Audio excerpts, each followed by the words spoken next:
एक राजकुमारी जिसने भक्ति के लिए राजसी जीवन त्याग किया। कौन थी मीराबाई और 500 साल बाद भी उनकी कहानी क्यों याद की जाती है? नमस्कार, स्वागत है आपका भारत पथ के पहले एपिसोड।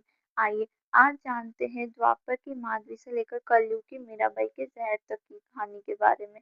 मीराबाई कलयुग की नहीं बल्कि द्वापर युग से है।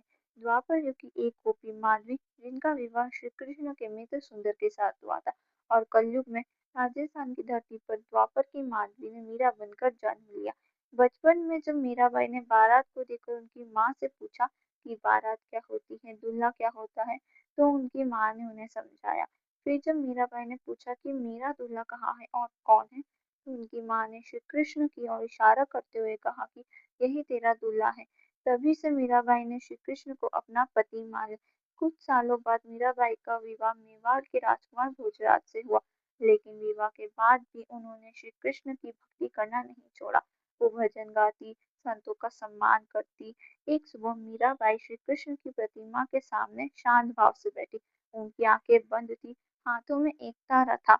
जैसे ही उनकी उंगलियां एक तारों के तारों को छूने लगी, उनके मुख से श्री कृष्ण की भक्ति में डूबे भजन स्वतः ही फूट पड़े।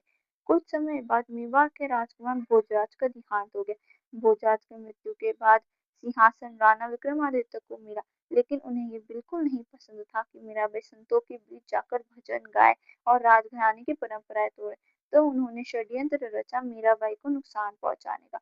उन्होंने एक दासी के हाथों विष भेजा मीराबाई के लिए, और जैसे ही मीराबाई ने विष पिया, उन्हें कुछ नहीं हुआ। वो बिल्कुल पहले की तरह स्वस्थ थी और भजन गाने लगी। इसी तरह मीराबाई को नुकसान पहुंचाने के लिए कई साजिश रची गई, लेकिन हर बार मीराबाई उन साजिशों को पार कर ही लेती थी।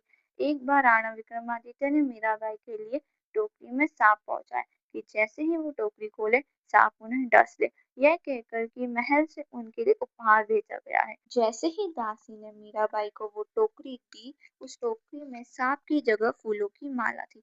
कुछ समय बाद जब मीराबाई को इन सारे षड्यंत्रों के बारे में पता चला, तो उन्होंने राजसी जीवन त्यागने का निर्णय लिया। लोक मान्यता के अनुसार द्वारका के रणछोड़ जी मंदिर में भजन गाते गाते मीराबाई श्री कृष्ण की मूर्ति में विलीन हो गई। अगर आपको यह कहानी पसंद आई हो तो वीडियो को लाइक करें, भारत पथ को सब्सक्राइब करें, और अगली कहानी आप किस विषय पर सुनना चाहते हैं हमें कमेंट करके जरूर बताएं। अगली संडे फिर भारत पथ के माध्यम से मैं आपके बीच आऊंगी एक नई कहानी के साथ। धन्यवाद।